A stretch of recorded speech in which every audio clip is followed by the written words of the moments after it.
Active refractory period में बहुत कम जो है वो इसको इफ़ेक्ट करती है, ठीक है। उसके अलावा जो है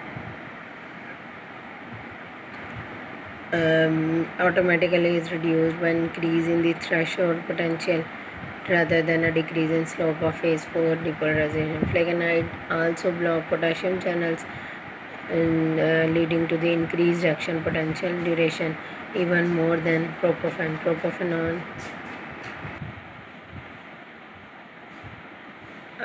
उसके अलावा जो है फ्लेकेनाइड स्लो कंडक्शन, प्रोपेनॉन जो है वो स्लो कर देती है कंडक्शन तमाम टिश्यूज़ में, कार्डियक टिश्यूज़ में, लेकिन पोटेशियम चैनल्स को ब्लॉक नहीं करती।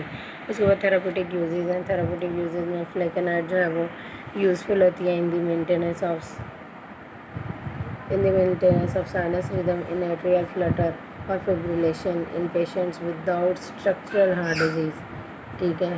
स्ट्रक्चरल हार्ट डिजीज़ जो है वो कोई भी हो सकती है कि अगर जो है वो टिश्यू डैमेज हुए, ठीक है, तो मायोकार्डियम के डैमेज हुए तो उससे क्या है, हाइपरट्रॉफी हो गई है या हार्ट फेलियर हो गया है, ठीक है, या नेट्रियोसक्लेरोसिस हो गया, ब्लॉकेज आ गई है।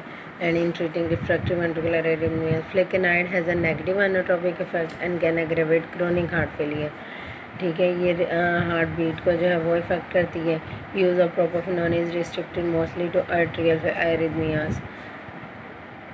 Rhythm control of atrial fibrillation और फ्लटर और paroxysmal supraventricular tachycardia, prophylaxis in patient with